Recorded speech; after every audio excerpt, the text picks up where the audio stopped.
we are now going to interview an entire family of their story of the last, how old are you, Caleb? Almost 24 years of his faithfulness and in growing a family of creatives. So I'm going to pass these around. I don't know if those are double check that.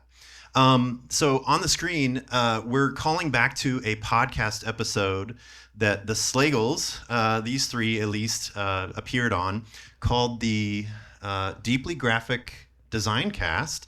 And the episode itself was called Raised by Design. In a second, there'll be a QR code. If you want to scan that, it'll take you to be able to listen to that episode. And I'm going to really try not to overlap too much with what you all already shared on that, because it really is a great episode. I would encourage anyone here to listen to it. And so, yeah, so today we're going to hear from them a little bit more about their story as a creative family and nurturing an environment where everyone gets to participate in that. So to start, let's just have each of you introduce yourselves, and maybe we could start with Faith on the end. Hi, I'm Faith. I am 21 years old. I work as a graphic designer for an ad agency. I work with Caleb there. And yeah, we've been creative since we came out of the womb. I'm Jeremy. I'm their dad. I am, when he introduced us as an entire family, I don't want to overlook my wife, who happens to be in the corner in the shadow, which is exactly where she would want to be right now. So we are 3/4 of a family up here today. I'm a designer and illustrator and also co-founder of this conference and the Creative Network. Yeah, my name's Caleb. I'm 23, also a graphic designer. Work with Faith. Got her job, so she owes me everything, basically, is what I'm hearing. Oh, yes. Go him. And doesn't he remind me of it every day? I'll bet. So I'm really excited to interview these three today because I have been able to witness a small part of their dynamic and how it's like they're true friends. It's not, I'm sure there's a lot to say about that, but they are truly a fun family. And my first question, if Becky were up here, I'd make her answer this too, but we'll give it to you, Jeremy. My first question is, the theme of today's conference is all about intentionality. And in order to parent well, intentionality is at the core of a lot of that. So how intentional were you and she, as you started growing your family, about making it a space where your kids could explore their creativity and develop that? And what was your setup like? Like, what Sure. practically did you do to facilitate that? One of the things that Becky and I think there's just this thing with us, and we resonate really well with this, is typically when somebody looks at, like, I remember when our kids were about 3, and all of her friends were talking about like how their kids were going to go to school next year, and I remember her going, three, why are our kids going to school at 3? I thought kindergarten started at 5. And so we just, as people, and we started to see the world around us, whether it was sending their kids off to school or making decisions about when kids could have cell phones, or when kids could start having access to social media, we almost questioned everything. When it was like, why, just because everybody else is doing this doesn't mean we need to take part in this. And we didn't have the foresight to be able to look back now and see what the impact of children having social media and having access to phones and screens that we know about now. It was by the grace of God. It was by us questioning and being willing to say, just because everybody else is doing it doesn't mean that that's how we're going to do it. And as far as intentionality goes, I believe creativity is birthed out of boredom. If you have something to always keep you focused on something, whether it's your iPhone, whether it's video games, whether it's, whatever happens to be Netflix, you're never going to be bored. And then you're never going to create anything. And so, for us, it was always, when Becky homeschooled the kids, they would get done with school early. And then it was, we're going to just let you do your thing. And we always said, if it's a creative endeavor, whether it's making stuff with yarn or clay or paint, we will provide the products to do it. And that was just kind of our promise to our kids. So I think just being intentional about letting them explore creativity and be bored. Let your kids be bored. That's how they problem solve. Amen. We heard a lot about that in the first talk this morning about how yeah, God brings that out in us when we can stop to listen. This next one is for both Faith and Caleb. As you guys reflect back, what sort of either early memories do you have, or maybe when you were older in middle, high school, what sort of favorite memories do you have about growing up in that sort of an environment? I think it was just constantly being surrounded by creatives. Because we were homeschooled and dad worked from home for most of like our end life, like, I don't know, middle school. We're not at the end of. Sorry, my bad. From where we are now, we always were around it. And so if we needed to go upstairs, dad was creating. If we went in the shop, you'd find Caleb creating. If you were in the basement, I was in there making miniatures for my dollhouse. And so constantly being surrounded by that. My grandma, who's over there, constantly making sure that we're doing art projects with her when we're growing up. Even my babysitter was a graphic designer. So literally everybody that we were surrounded with was creating. And that just sparked such like inspiration for us to be seeing it all the time and to desire and want to do it as well. Yeah, and for me, part of what I loved was, like Faith touched on, dad just constantly like inviting us into the process. And a lot of that was going to client meetings with him to be like, hey, I got so-and-so coming over. They're a new business. They're a new company. Doing logo branding. Do you want to come and sit in and see how this process goes? And I'd be like, sure. He'd go, take your PJs off, though. You got to put some jeans on. And that sometimes would make me not want to go. But getting to go to those meetings and just see the process and not just see the end result of, oh, pretty logo, nice colors, good fonts. It was like, okay, but the problem-solving aspect is a really interesting part. It's hearing about the client's needs, and then coming up with a solution for that, and then presenting that in an aesthetically pleasing way. Yeah. So just being able to have access to those meetings and going on press checks and just always being invited, not pressured at all, except for putting jeans on. It was just always an open invite. And I was bored. So what else was I going to do? We didn't have video games. We had 30 minutes of screen time a day. So 30 minutes, and that included video games, YouTube, like literally anything. If I had a screen, it was 30 minutes a day. Our one caveat was if it was something creative or educational. So we thought we were so smart by doing this workaround of like, well, we'll just watch these how-to videos. But then we'd end up making it, and that was their plan all along. So we duped ourselves, but we thought we were so smart. Well, we duped you. Yeah. Very smart, very smart. What about opportunities like CSCA and Creative South? Yeah, and then so I guess part of what my dad's leading on to as well as that is not only did dad have a lot of connections, but he invited us to go along and just meet all of these awesome creatives, like growing up around such a fantastic illustrator like Dylan. Like just hanging out with Dylan and seeing his process and then seeing his work and seeing his skateboards and just like them pouring into us as well. Like my dad poured into me so much, but a lot of other people in the community also poured into me. Or being a high schooler and going to Creative South and sitting down across the table from like someone like Von Glitchka, who I was like, yeah, it's just Von Glitchka, but he's an insane illustrator and designer, and he poured into us just as much as my dad did. In your podcast episode, you also had I don't think I misheard. You got some really key advice from Chris Do as well at one point in your journey. Yeah. So that's incredible that you get to rub shoulders with those folks. How about you, Faith? How about any other creative community that you've been able to be a part of because your parents introduced you or they encouraged you in that? I think a lot of it overlaps. Caleb and I have always been kind of right there with each other, even still at work. We sit across the desk from each other and I kick him under the desk all day.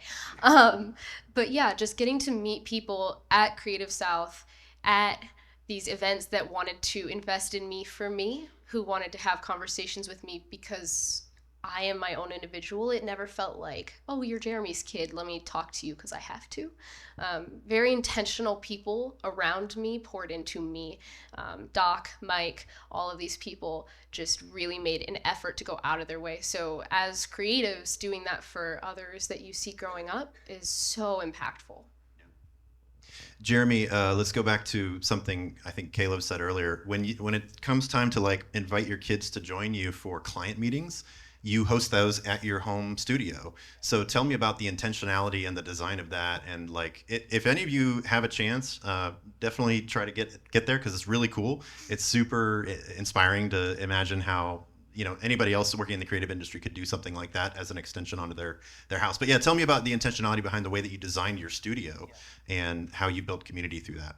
We're very fortunate to live very central. So we're in Clintonville, just a couple blocks away from Whetstone Park. So we're 15 minutes from anywhere in Columbus, which is great for clients because they don't mind traveling to my space.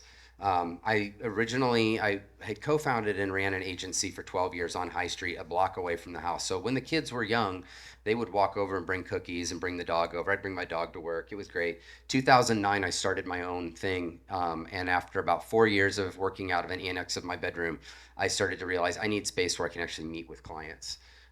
Started looking at office space on High Street and did the math, and it ended up being about an 8-year break-even point for me to build an addition on the back of my house. Whereas 8 years of renting, you walk away with nothing. And the economy just seemed to make a lot of sense. And that was 10, 11, 12 years ago. So we've basically had no overhead as far as rental space goes. And we get to keep it now, which has been really great. So the kids can have, they were always around. And sometimes like I would do a photo shoot at like Tiffin University. And I would be like, Caleb, you want to help me schlep video camera and camera equipment all over a college campus? And I promise I'll take you out to eat and we'll go out to dinner and I'll make sure we get a hotel with a pool. And that was like enough for him. Philly cheesesteaks. He loved it. Right. What else are we gonna do? Right. So just like having it attached to the house is great. And I'm one of those people who doesn't really have a problem separating work and life. When 5 o'clock rolls around, I'm so creatively tapped, I couldn't think about sitting back down to do more work anyways. But yeah, I mean, we've haven't just been intentional with like raising the kids, but even just where we work from. And they spent their 2 years, Caleb spent his 2 years of college. He went to Columbus State in their design program. And it was the 2 COVID years. He graduated as a senior in 2020, missed out on graduation and a lot of stuff in his senior year. But he got to sit at the desk behind me and work on stuff for Scott's and Miracle Grow, like working on Fortune 500 company stuff. His portfolio to go out and find a job was real world work for giant corporations. And then for Faith to be able to do the same thing for that year of school that she was in, to be able to sit with me and learn and help me out and get some real world experience. So. Very cool. Thank you.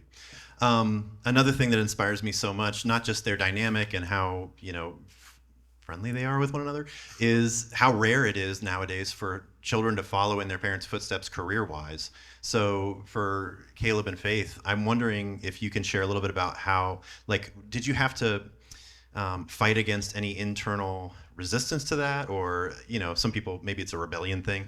How did that factor into your thinking about what career you wanted to pursue, or was it just a no-brainer based on your experiences and creativity growing up? Yeah, I mean, at its core, it just comes down to we love to create.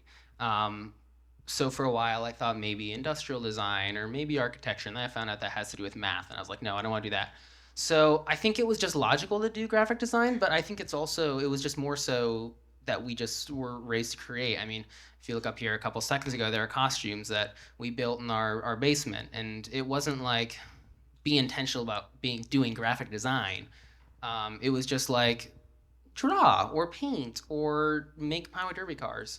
And so I think that, and it goes back to Psalm 22:6, which is raise a kid up in the way he should go, and then when he is old, he will not depart from it. And I think that applies to a lot of things, and maybe it's not 100% true about, if your dad's a dentist and you don't like teeth, then don't do it. But it just seemed very natural, and it was never forced. And again, it's not to say that maybe I'll change my mind and I want to do something else creative, but it felt like the most natural way to bring my creativity and to make money doing that. So yeah. I think also because we were homeschooled, we never saw anyone else really being like, oh, it's the rebellion phase. All of our friends were very similar to us in that. So I think that the rebellion is something that's mostly learned, not instinctual in some situations like that. And then also we definitely saw the rough spots. We watched Dad lose his job and then have to figure out how to start his own company, and that was hard but inspiring, and also I never felt like I was going into my career and then gonna have like the wool pulled over my eyes, and then you're like, oh my gosh, it's all this stuff I never expected. We saw it. We knew what was a possibility for us growing up, but I think that watching how Dad handled it, how joyful he was in his work, how much he loved doing it, was what was most inspirational about it, because it was like, even when things are rough, he still is just doing what he was made to do. Um, and we definitely varied on what we wanted to do. I wanted to be a fashion designer, I wanted to be an interior designer, but again, it always came back to creativity, because that was what was fostered, that was what was modeled for us, whether it be in music. My mom was an amazing cellist, and so we learned how to play piano, and we learned to play guitar and sing, and so like developing our brains in all these different aspects, but once again, just always coming back to the source. Beautiful. Awesome.